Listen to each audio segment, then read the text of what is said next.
Hi guys, ఈరోజు మా ఇంట్లో అరటికాయ ఫ్రై ఎలా చేస్తానో చూపిస్తాను. చూడండి ఫ్రెండ్స్, ఓకేనా? అరటికాయ ఇప్పుడు కట్ చేసుకుందాం, ఓకేనా? హాయ్ గాయ్స్, ఇదిగోండి గ్యాస్ వెలిగించి దీన్ని బాండ్లు పెట్టుకుని బాండ్లు వేడెక్కిపోయింది కదా. ఇప్పుడు దీంట్లో సరిపడా ఒక 2 టేబుల్ స్పూన్లు ఆయిల్ పోసుకుందాం, ఓకేనా? 2 టేబుల్ స్పూన్ ఆయిల్ పోసుకుందాం. ఆయిల్ వేడెక్కిపోయింది కదా. ఇప్పుడు దీంట్లో 1 స్పూన్ జీలకర్ర వేసుకుందాం.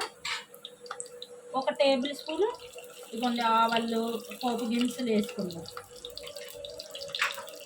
ఓకే కదా.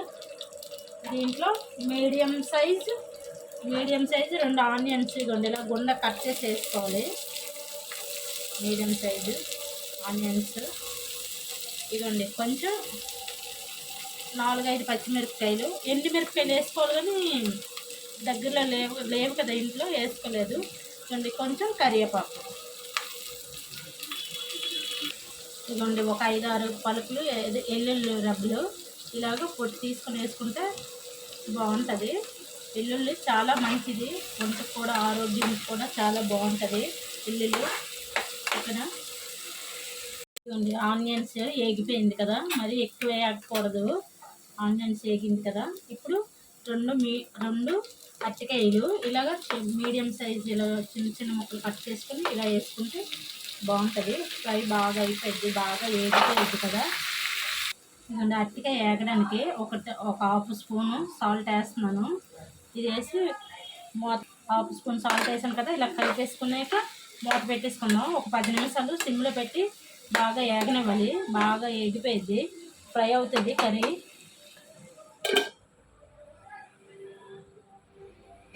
5 నిమిషాలు అవుతుంది కదా. ఇప్పుడు చూడండి ఇలా కలుపుకుందాం. చూడండి అరటికాయ బాగా వేగుతుంది, చాలా బాగుంటుంది. సగం ఉడికి సగం వేగింది. ఇంకొక 10 నిమిషాలు ఉంచుకుందాం, బాగా వేగిపోయింది. మధ్య మధ్యలో ఇలా కలుపుకోవాలి కదా, అందుకే కలిపాను. అంటే అరటికాయ పెట్టి 5 నిమిషాలు అయింది కదా. ఇదిగోండి బాగా వేగిపోయింది, ఇదిగోండి చాలా బాగా వేగింది. ఇప్పుడు దీంట్లో చిన్నది పసుపు వేసుకుందాం. ఇప్పుడు దీంట్లో కొంచెం కారం వేసుకుందాం, ఓకేనా. ఇదిగోండి 1 స్పూన్ కారం వేసుకుంటున్నాను నేను. స్పైసీ సరిపోయింది కదా దీనికి. ఇందాక హాఫ్ స్పూన్ సాల్ట్ వేసుకున్నాం కదా. ఇప్పుడు సరిపడా సాల్ట్ వేసుకుందాం, టేస్ట్కి సరిపడా సాల్ట్ వేసుకుందాం. కారం మసాలా కారమే కదా. ఇప్పుడు దీంట్లో మసాలా ఏమి యాడ్ చేయట్లేదు. ఇదిగోండి హాఫ్ స్పూను ధనియాల పౌడర్ వేసుకుంటున్నాం కదా. ఇది వేసి కలిపేసుకుందాం. ఇదిగోండి బాగా కలిపేసుకున్నాం కదా. ఇంకా సిమ్లో పెట్టుకొని మరొక 5 నిమిషాలు ఉంచుకుంటే ఫ్రై పర్ఫెక్ట్గా అయిపోద్ది. దీంట్లోకి సాంబార్తో కాంబినేషన్ అయినా, పప్పుతో అయినా, పప్పు చారుతో అయినా చాలా బాగుంటుంది. ఒకసారి మీరు ట్రై చేయండి ఫ్రెండ్స్, ఓకేనా. ఇవన్నీ మరొక 5 నిమిషాల పాటు మూత పెట్టుకొని ఉంచుకుందాం, అయిపోయింది. ఉప్పు కారం అన్నీ వేసి 5 నిమిషాలు అయిపోయింది కదా. ఇప్పుడు కర్రీ కూడా పర్ఫెక్ట్గా అయిపోయి ఉంటుంది. అరటికాయ ఫ్రై ఇవ్వండి, చాలా పర్ఫెక్ట్గా అయిపోయింది. అరటికాయ ఫ్రై ఇది చాలా బాగుంటుంది, ఇవ్వండి చాలా బాగా అయిపోయింది. ఇప్పుడు స్టవ్ ఆఫ్ చేసుకోవడమే.